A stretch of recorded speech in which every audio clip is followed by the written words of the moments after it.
रात का सूरज। चंद्रपुर पहाड़ी की तलहटी के नीचे बसा एक बहुत ही खूबसूरत गांव था। वहां के लोग बहुत ही मेहनती किसान थे और अपने खेतों में दिन रात काम किया करते थे। चंद्रपुर के लोग मेहनती होने के साथ साथ बहुत ही धार्मिक प्रवृत्ति के भी थे। वे लोग गांव के मंदिर में नित्य नियम से पूजा किया करते थे ताकि उनकी फसलें बहुत अच्छी हों। सब कुछ सही चल रहा था, लेकिन एक दिन अचानक गांव के पंडित ने गांव वालों से कहा, अरे गांव वालों, देखो मैं तुम्हें एक सलाह देता हूँ कि तुम लोग आज से सूर्य देवता की पूजा अर्चना शुरू करो, क्योंकि सूर्य देव ही हैं जो हमें रोशनी देते हैं। जी पंडित जी, हम ऐसा ही करेंगे। और उस दिन के बाद से चंद्रपुर के सभी लोगों ने सूर्य देवता की पूजा करनी शुरू कर दी और वो लोग अपने इष्ट देव चंद्रदेव को भूल गए, क्योंकि चंद्रपुर का नाम तो चंद्र देवता के नाम पर ही पड़ा था। पूरे गांव में अपनी अधिक पूजा होती देखकर ऊपर आकाश में सूर्यदेव बहुत ही प्रसन्न हो गए और अपनी पूजा ना होती देखकर चंद्रपुर से चंद्र देवता नाराज हो गए। सूर्य देवता के खुश होने के कारण बहुत अधिक गर्मी पड़ने लगी और चंद्रदेव के नाराज होने के कारण रात को बिल्कुल अंधेरा होने लगा। इसीलिए जो किसान रात को खेतों में काम करते थे उन्हें बहुत ही दिक्कत होने लगी और अधिक गर्मी पड़ने के कारण उनकी सारी फसलें खराब होने लगी। ये देखकर सभी गांव वाले बहुत परेशान हो गए। वे समझ नहीं पा रहे थे कि ऐसा क्यों हो रहा है। हे प्रभु, ये क्या अनहोनी है। हमारी फसलें तो अच्छी होने की जगह और ही खराब हो रही हैं। हाँ भैया, मैं भी यही सोच रहा हूँ। कल रात खेत में पानी देने गया तो इतना अंधेरा था कि मैं दूसरे के खेत में पानी लगाया आया और सुबह उससे मेरा झगड़ा हो गया। हाँ भैया, सही कहते हो। अगर गांव में सरपंच जी होते तो कोई उपाय सुझाते। पता नहीं वो अपनी ट्रेनिंग से कब वापस आएंगे। अभी गांव वाले बात ही कर रहे थे, तभी गांव के सरपंच जो एक सरकारी ट्रेनिंग से शहर गए हुए थे वापस आ गए और गांव वालों को परेशान देखकर उन्होंने पूछा, क्या हुआ, तुम लोग इतने परेशान क्यों हो? गांव वालों ने उन्हें सारी बात बताई। अच्छा, तो ये सब उस पंडित का किया धरा है। उसने अपने जरा से फायदे के लिए तुम लोगों को गलत सलाह दी। देखो भाइयों, हमारे लिए सूर्य देव और चंद्रदेव दोनों ही बराबर महत्व रखते हैं। आप लोग जैसे पहले दोनों की पूजा करते थे वैसे ही उनकी पूजा करते रहिए, देखना सब ठीक हो जाएगा। और सबसे पहले गांव के सरपंच ने जाकर अपने इष्ट देव चंद्रदेव की पूजा की और साथ में सूर्य देवता की भी पूजा की और उनसे माफी मांगी। और अब आकाश में दोनों देवता प्रसन्न हो गए थे और फिर से अपनी कृपा गांव पर बरसाने लगे और गांव में फिर से अच्छी फसलें होने लगी और चारों तरफ खुशहाली छा गई। ऑटो का जादुई पेड़। श्याम सिंह एक ऑटो ड्राइवर था। श्याम सिंह की पत्नी कमला बहुत ही धार्मिक प्रवृत्ति की औरत थी। वो हमेशा धर्म कर्म के कार्यों में बढ़ चढ़कर भाग लिया करती थी और श्याम सिंह उसके विपरीत कर्म को हमेशा सबसे ज्यादा मानता था। एक दिन कमला ने श्याम सिंह से कहा, अजी सुनते हो, मैं बगल वाले घर में सत्यनारायण की कथा सुनने जा रही हूँ। खाना बना रखा है, आप खा लीजिएगा। हाँ हाँ ठीक है, चली जाना, मैंने कब मना किया है तुम्हें। भाई मैं तो चला अपना ऑटो लेकर। सब कुछ सही चल रहा था, लेकिन अचानक एक दिन सरकार ने फैसला सुनाया कि 15 साल से पुराने ऑटो शहर में नहीं चलेंगे। इस फैसले से श्याम सिंह बहुत ही परेशान हो गया, क्योंकि उसका ऑटो बहुत पुराना हो चुका था। अब वो किसी तरह पुलिस से बचता बचाता अपना ऑटो चलाया करता था ताकि उसका ऑटो पकड़ा न जाए। वो कभी रात में तो कभी दोपहर में ऑटो चलाया करता था। इससे उसकी आमदनी बहुत ही कम होने लगी। आमदनी कम होने के कारण श्याम सिंह परेशान रहने लगा, क्योंकि उसके पास नया ऑटो खरीदने के पैसे भी नहीं थे। उसे परेशान देखकर कमला ने कहा, देखो जी, परेशान होने से तो कुछ नहीं होगा। भगवान पर भरोसा रखो, सब ठीक हो जाएगा। पता नहीं कमला कब वो दिन आएगा और कब भगवान हमारी मदद करेंगे। ऐसा कहकर श्याम सिंह अपना ऑटो लेकर बाहर चला गया। वो जैसे ही सड़क पर पहुंचा तभी अचानक एक साधु ने उसे हाथ दिया। श्याम सिंह ने साधु को ऑटो में बिठा लिया, लेकिन थोड़ी ही दूर जाने पर पुलिस वालों ने उसका ऑटो पकड़ लिया। तो श्याम सिंह ने साधु से कहा, अरे साधु महाराज, उतरिए। अच्छा बिठाया आपको मैंने आज, मेरा तो ऑटो ही पुलिस ने पकड़ लिया।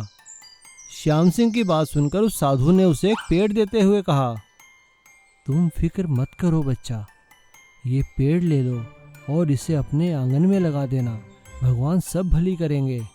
श्याम सिंह पुलिस थाने में अपना ऑटो जमा कराने के बाद अपने घर वापस आ गया और उसने वो पेड़ अपने आंगन के कोने में रखते हुए अपनी पत्नी से कहा, अरे कमला, ये लो, आज एक और मिले थे हमें भगवान का वास्ता देने वाले। ये पेड़ देखकर कह रहे थे कि भगवान सब भली करेंगे।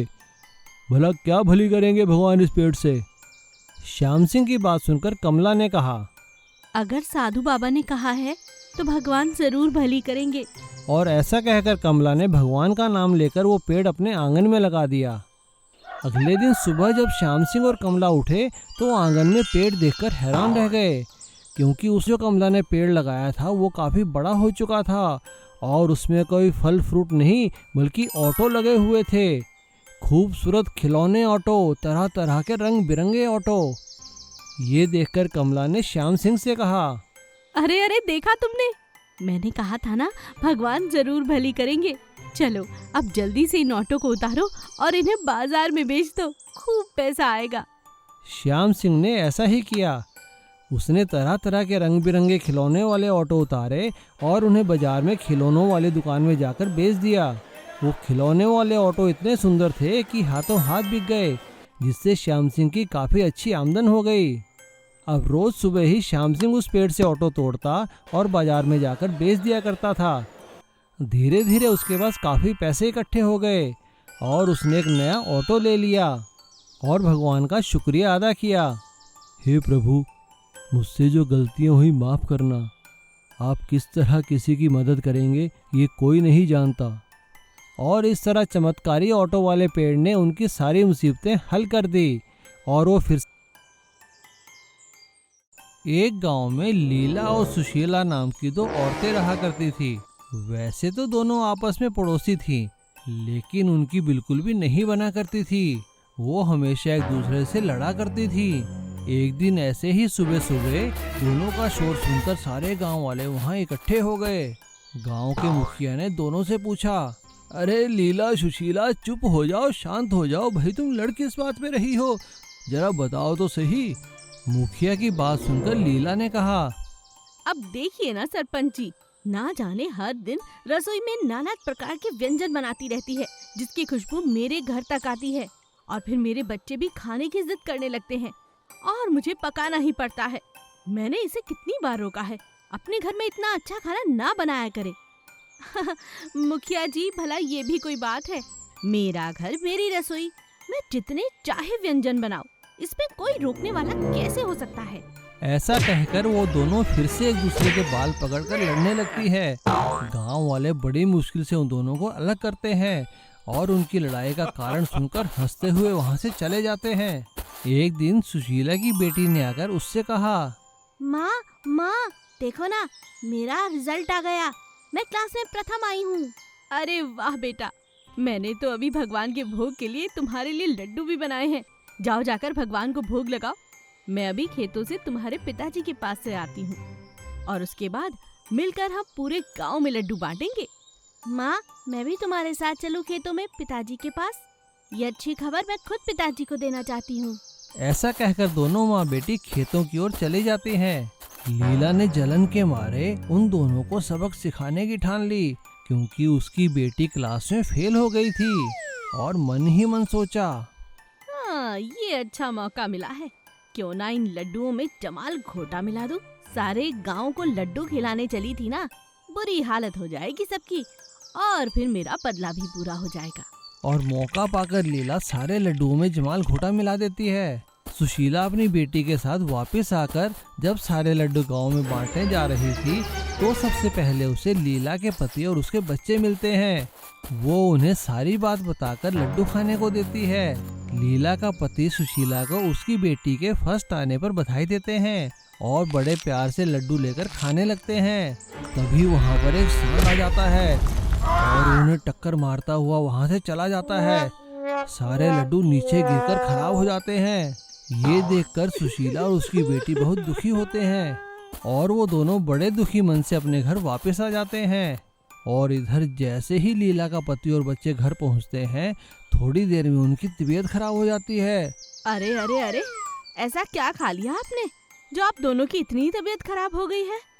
अरे कुछ नहीं भगवान, वो रास्ते में सुशीला मिली थी और उसने अपनी बच्ची की फर्स्ट आने की खुशी में बस मिठाई दी थी हमें खाने को। उनकी बात सुनकर लीला अपना सिर पकड़ लेती है और अपने पति और बच्चों को तुरंत हॉस्पिटल ले जाती हैं, जहां उनका इलाज किया जाता है और वो ठीक होकर घर वापस आ जाते हैं।